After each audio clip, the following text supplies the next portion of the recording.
Yeah, hi guys, it's Jimmy here, and today I've got out some vintage chronographs. These are all manual wind chronographs, and what I was going to do is just talk about the caliber of movements in these watches. They're a couple of my favourite brands of movements, and we'll start with the Omega in the front here, the 1968 Omega Speedmaster. Now this has the Omega 321. That's the caliber inside this one. Now that is a Lemania movement. So it's a Lemania 2310, and they were produced from sometime early in the 40s. And this was the hard work from a guy named Albert Begay. He designed and made these movements. So yeah, the 321 was just the Omega caliber stamped on these watches, but they are Lemania 2310, and that movement was shared through a fair few different brands, and some of the big brands like Vacheron, Breguet, and Patek. They did modify the movements and decorate them and all that kind of thing, but they are the Lemania 2310. So quite an amazing movement, even in its more basic form inside this watch. It's a very beautiful movement and also robust and reliable. And then also it's the movement that helped them win the contract for NASA, taking first place in that race. So then in 1968, they reworked that caliber and came out with the 861, which is in this transitional here. Now they increased the beat rate, and they changed the chronograph from being a column wheel chronograph. They changed it to the cam lever chronograph. So this watch was simplified a bit, it's made a bit cheaper to produce, but didn't lose any of its robustness or reliability. They continued using these for NASA. Of course, it's the famous watch that went to the moon, and yeah, what an amazing caliber of movement, the Lemania. So I've only got those two with Lemania movements in them, and then the other brand of movement that I like in vintage watches is the Valjoux. So with the Daytona, this has got the movement in this is based on the Valjoux 72. This is a 727. So just a few little upgrades on the actual movement. They did use them for a lot of years, so they just kept improving them a little bit if they could. So the Valjoux 72 was produced from I think it was as early as 1938.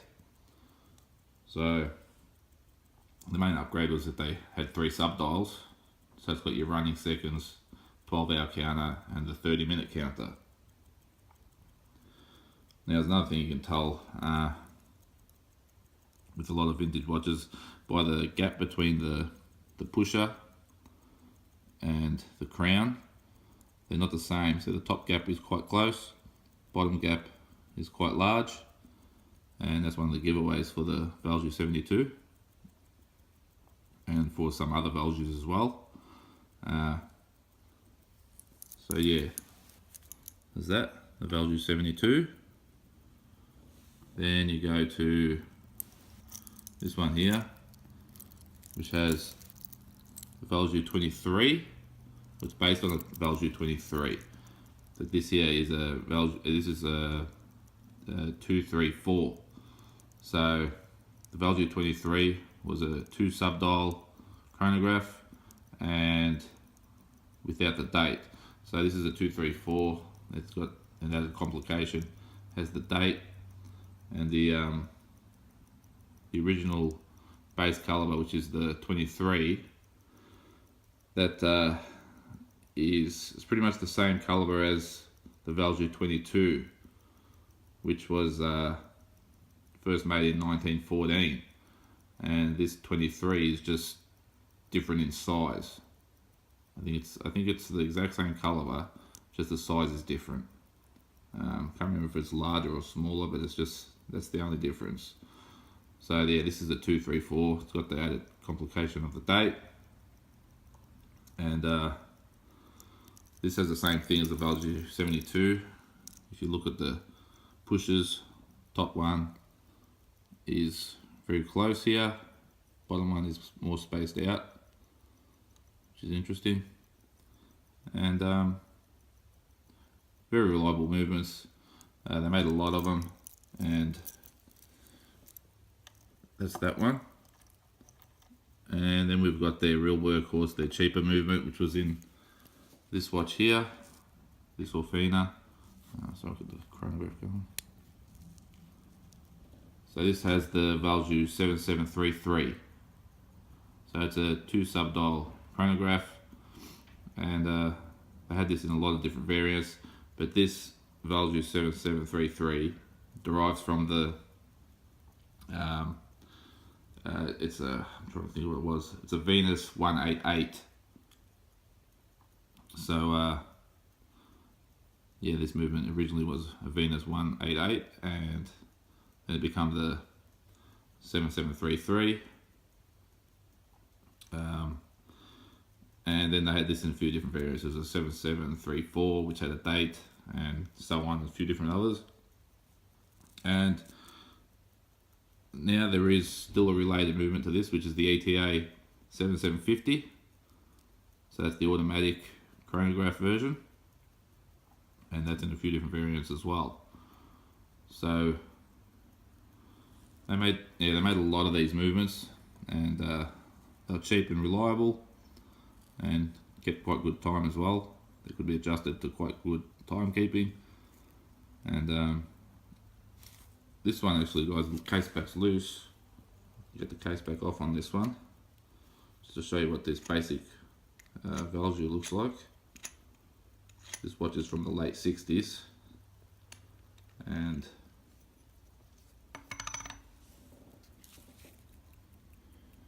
it's been serviced recently, so it's nice and clean.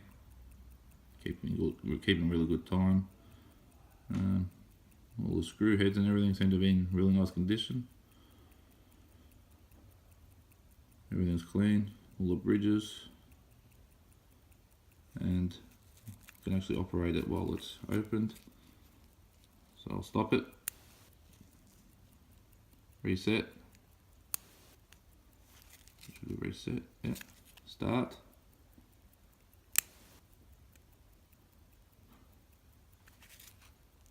It's running.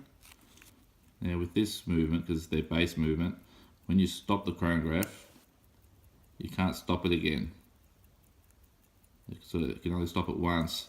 You have to reset it to use it again, compared to all the others where you can stop it and then get it going on the fly again. So as you can see, you can start this one, stop, you can't get it going again. So you just have to reset, and yeah, so that's my vintage chronographs. The Lemanias and the Valjoux, my favourite tends to be the Lemania. So the Omega 321 here. That's probably my favourite. I think I just like it because when you open it up, it is even prettier than any of the Valjoux to look at. The bridges and just the way it's put together. So personally, it's my favourite manual chronograph. So if you guys have got a favourite, let me know. And thanks for watching, guys. I'll see you next time.